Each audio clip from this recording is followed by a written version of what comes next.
Funding for this program is provided by Annenberg CPB to advance excellent teaching.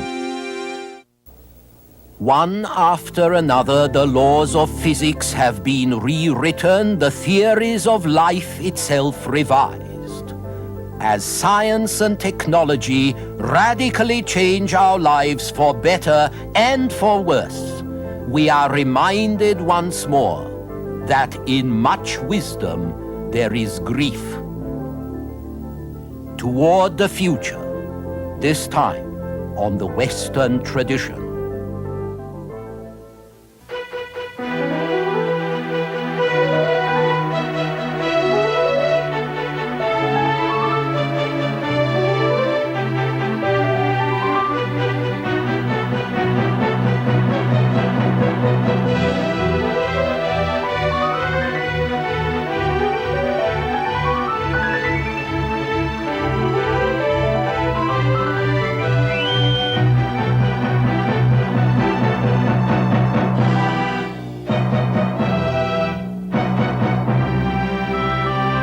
Now UCLA Professor Eugen Weber's continuing journey through the history of Western civilization.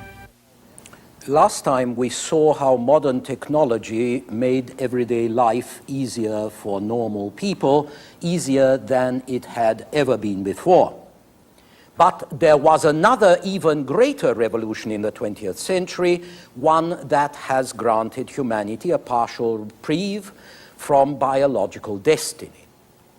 It was in 1901, for example, that the first Nobel Prizes were awarded.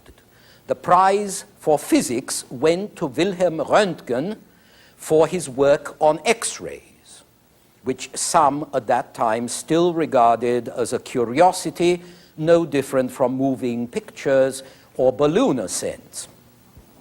And the prize for medicine that year went to Emil von Behring for his work on diphtheria. Both awards illustrated the spectacular advances being made in medicine, which the 20th century was going to carry still further. In 1899, 100,000 people in England and Wales alone died of infectious diseases. But in our century, vaccination, inoculation, preventive medicine, preventive hygiene would make such swathes of infection obsolete. They cut back tuberculosis. They obliterated smallpox, which had been the scourge of mankind. 200 years ago, 9 Europeans in 10 contracted smallpox. 1 in 7 died from it. Most of the rest were left more or less disfigured. By mid-20th century, this plague was a memory, along with cholera, whooping cough, diphtheria, and after 1954, polio. Our major diseases today go with living longer, like cancer, and living more stressfully, like heart disease. Even AIDS is a gift of better communications and world travel, as syphilis was in the 16th century. Some plagues simply took longer before they disappeared. The transmission of typhus from man to man by lice was discovered in 1909, but the conditions in which this took place couldn't be so easily eliminated. During the First World War, for instance, most Serbian deaths came not from battle, but from typhus. Between 1917 and 1921, the disease hit some 25 million in Soviet territories, and it caused 3 million deaths. As famine, misery, and filth receded, so did typhus. The fight against disease was becoming a fight against conditions that would breed disease. Malarial marshes, mosquitoes, malnutrition, dirt. But the fight was also aided by the development of more and more effective drugs, serums, antibiotics, which were much speeded up by the two world wars. No less important was general public access to medical care, something extremely rare 100 years ago, when most people could not afford a doctor and one only went to hospital to die. With medical care, mortality declined precipitously, longevity soared. But since nothing is ever clear-cut, the progress of modern medicine and public health brought new problems in its wake. The declining death rate resulted in a huge population increase. Despite dramatically improved crop yields and productivity, due in good part to the synthetic nitrogen fertilizers turned out by a German chemist in 1910, there wasn't enough food to feed all the new people. Although it was more evident in undeveloped countries, where hunger and government incompetence and thievery continued as a way of life, the problem was also beginning to be recognized even in the wealthier West. The demographic bomb, however, caused less concern than bombs of other kinds. The summer of 1945 saw the first explosions of controlled atomic devices that could release vast power, whether for good or ill.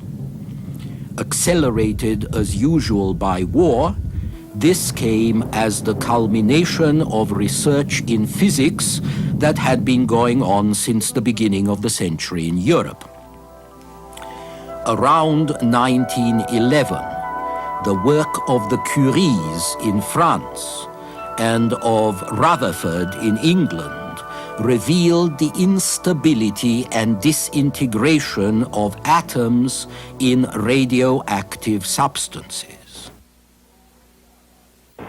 No longer any doubt about it. That uranium is splitting into at least two big parts, and those biggest kicks, nearly 100 million electrons, which had been believed to be the firm, indivisible base of the material world, atoms could now be split, releasing energy in the process.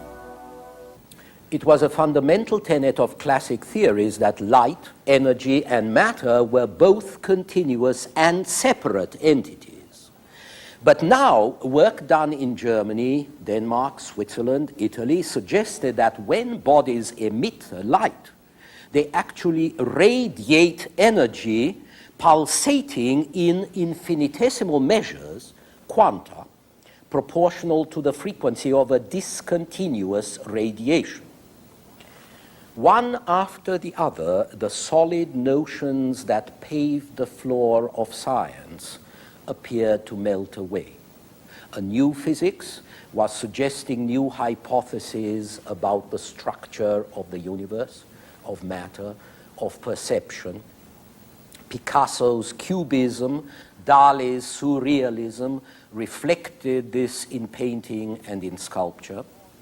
Freud's emphasis on the unconscious came out in the free association of surrealists and the deliberate, apparent incoherence of someone like James Joyce in literature. The mathematical principles of Isaac Newton, the rationalism, the mechanical determinism of the past 300 years, these were being rewritten into a new relativism. In 1905, Albert Einstein's theory of special relativity suggested that neither time nor space was absolute. There were no absolutes anymore. By 1915, Einstein's general theory of relativity presented matter itself as just one form of energy, and the basic component of matter, the atom, a tiny compound of compressed energy, could turn into light or into heat or both. Now, this transmutation of matter into energy, which Rutherford called the new alchemy, this could be set off by bombarding atoms with smaller subatomic particles. In 1932, the first cyclotron was built to accelerate this bombardment, and it was also found that in the case of atoms of certain elements like uranium, their disintegration was accompanied by a chain reaction that went with an intense emission of energy, which could be controlled in a nuclear reactor or packaged into a bomb.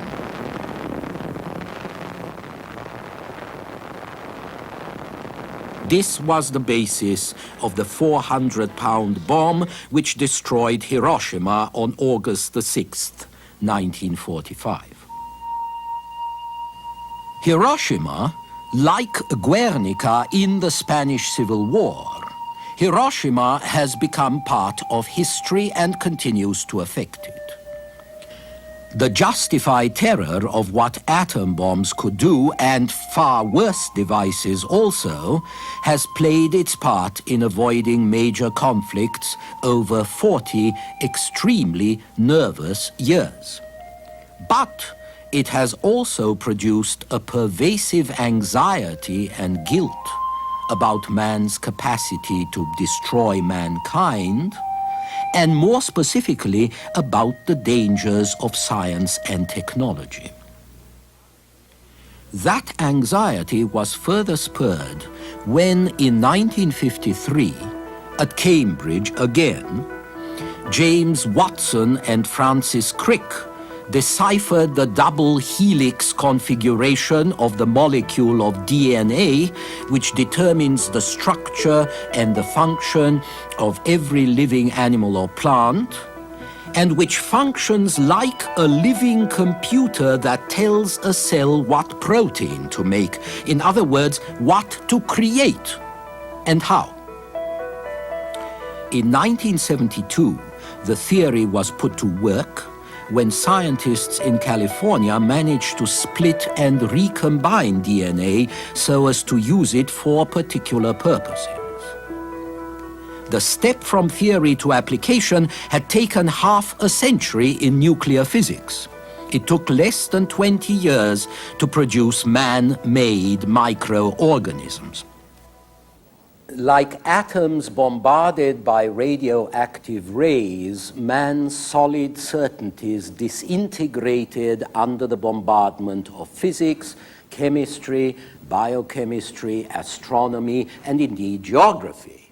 The Danish physicist Niels Bohr explained this as early as 1938. Man, said Niels Bohr, no longer lives at the center of the universe surrounded by less fortunate societies on the edge of some abyss. Men and women now share a small spherical planet of one solar system, which is only one small part of much larger systems. This, like the revision of our long-held ideas about space and time, said Bohr, provided a forceful admonition about the relativity of all human judgments. So what you have here is a contemporary replay of the Copernican revolution of 300 years ago, and the anxiety that was voiced by the future Dean of St. Paul's, by John Donne, in the 17th century, is our anxiety, as we can hear. Donne complains that new philosophy calls all in doubt. The element of fire is quite put out. The sun is lost, and the earth, and no man's wit can well direct him where to look for it. And freely men confess that this world spent, when in the planets and the firmament they seek so many new, then see that this is crumbled out again to his atomies. It's all in pieces, all coherence gone, all just supply and all relation. Now that is done in 1611, but it could just as well be the 1980s, except that it rhymes, which no poetry would do today. In any case, here we are in the 20th century with a lot of people already a bit lonely in a godless world, and now they are denied not only God, but the solid substance of judgments and perceptions. The world had always been disgracefully mismanaged, but now you no longer knew to whom to complain. The answer to this predicament was suggested by a philosopher from France in a lecture of 1945. Jean-Paul Sartre put forward what he described as a new humanism and which he called existentialism. Condemned to freedom and to loneliness, Sartrean man finds that his condition can be transcended by himself alone as he endows life, events, above all himself, with a meaning that he must weave out of his own resources. Looking around at a world in which he finds neither faith nor normative values, Sartre rejects despair for an affirmation arising precisely from despair, but leading to choice, to action, to the creation of one's own destiny. Of course, in our new age of disposable fashions, even philosophies are built to self-destruct. No one today thinks much of existentialism, yet it reflects the practice, if not the principle, of our times. Certainly, even if he does not like it, man continues to recreate his destiny at an accelerated pace. One example of this is the computer, which is simply a high-speed calculator with an electronic memory. During the war, the British built the first electronic computer because they wanted to use it to break enemy codes. The first civilian counterpart of this was unveiled in the United States in 1946. It weighed 30 tons, it filled the space of a two-car garage, and it contained 18,000 vacuum tubes, which failed at the rate of 1 every 7 minutes. By the 1980s, one pea-size silicon chip delivers the same amount of computing power, and any home computer costing $100 or less can outperform what cost $500,000 20 years ago. Computers have radically affected our lives for good or ill and cannot be jettisoned short of catastrophe. So, science and technology have changed the ways of life, but not the nature nor the passions of mankind. After a century spent arguing that problems can be solved by science, by reason, or by acts of will, we have to admit that some problems can't be solved, or that their solution leaves more problems in its wake, something that Ecclesiastes apparently knew a long, long time ago. There are not that many people who read the Bible these days, which is the epitome of wisdom and violence and the high aspirations and the hurtful achievements of mankind.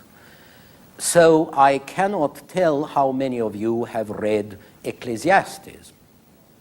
But this is what the preacher says. For in much wisdom there is much grief, and he that increaseth knowledge increaseth sorrow.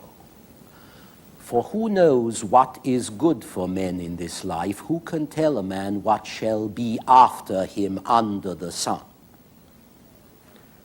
So here in the 3rd century before Christ, the Hebrew sage suggests that all is vanity and vexation of spirit.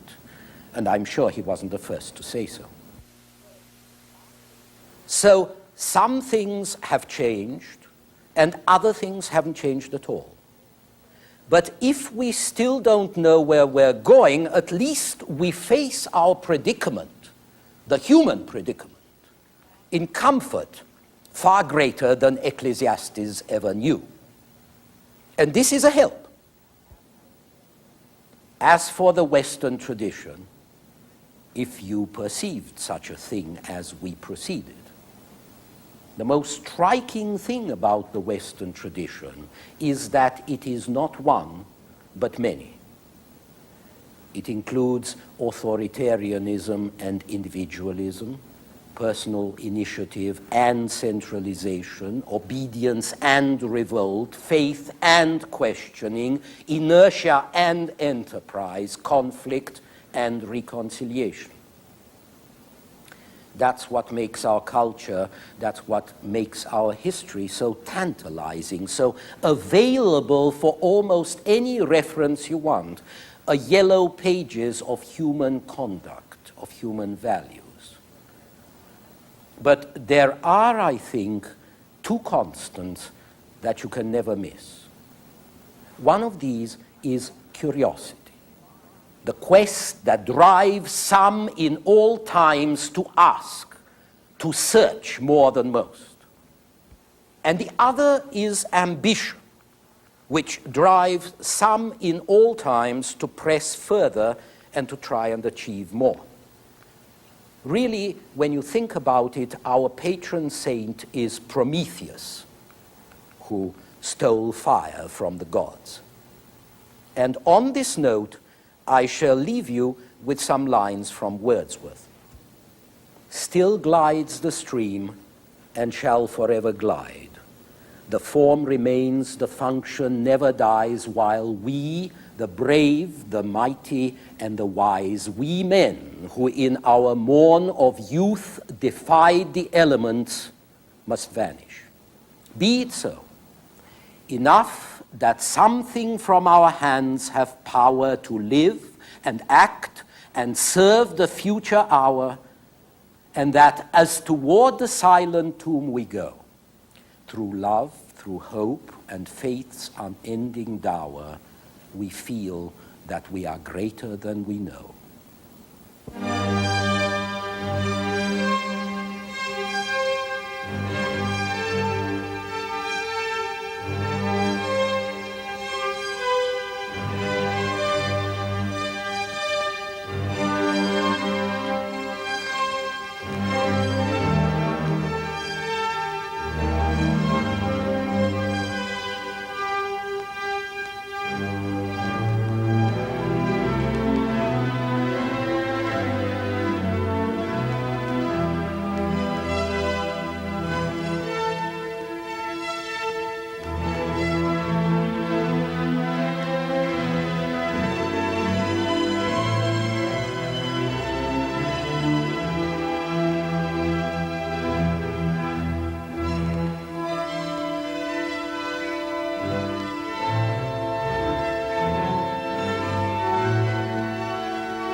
Funding for this program is provided by Annenberg CPB to advance excellent teaching.